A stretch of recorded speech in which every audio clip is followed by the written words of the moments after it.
New York City, the place where rats are so big they have an Equinox membership, have elected Zohran Mamdani, a self-proclaimed Democrat socialist. Which, those two words are like Halloween for Republicans. Donald J. Trump is now President of the United States. President Obama.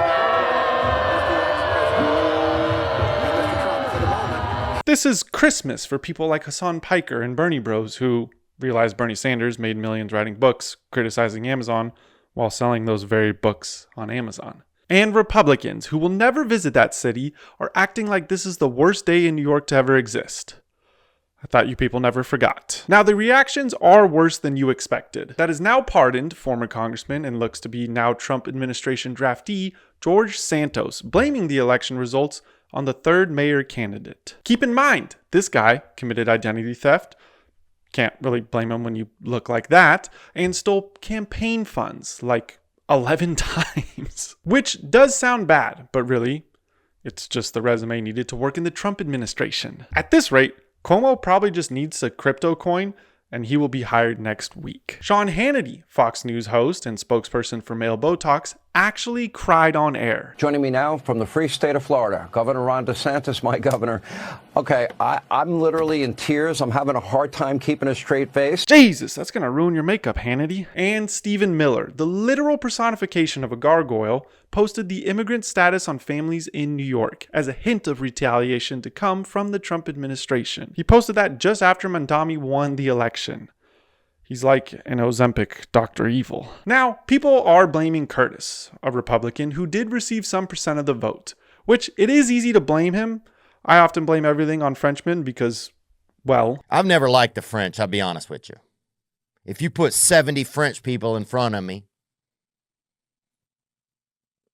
I don't like them.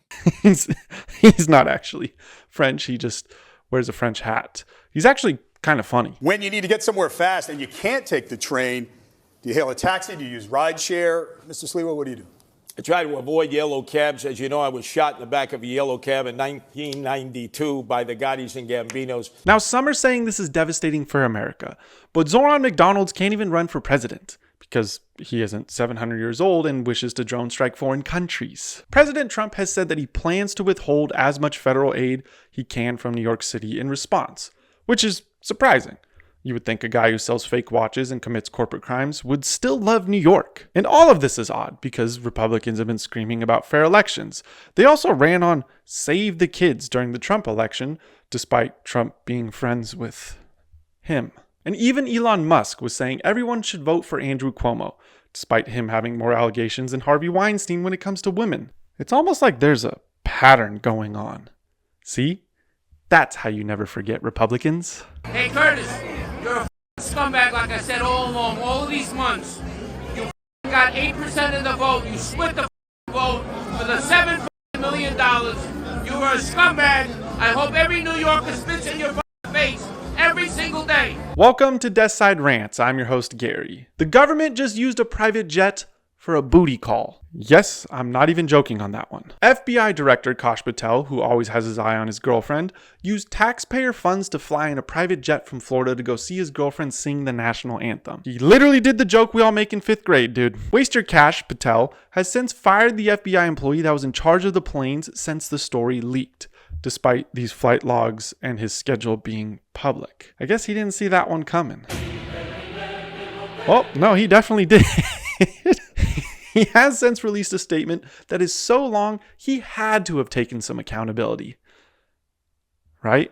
Let me be clear. We will not be distracted by baseless rumors or the noise from uninformed internet anarchists and the fake news. Okay, I guess not. The only baseless thing in here is your girlfriend, who's 26, is dating you, 46 years old and 5'9", for love. That's a honeypot. You know the thing where you gather information secretly off people? The thing the FBI does to every average American these days? Also, laser focused? You're at every UFC fight, every photo op. I feel like I saw you at a pumpkin patch last week. Actually, no, that was just a Halloween decoration. Let's hear him out, though. Maybe she's a good singer, a once-in-a-generation singer, like the next...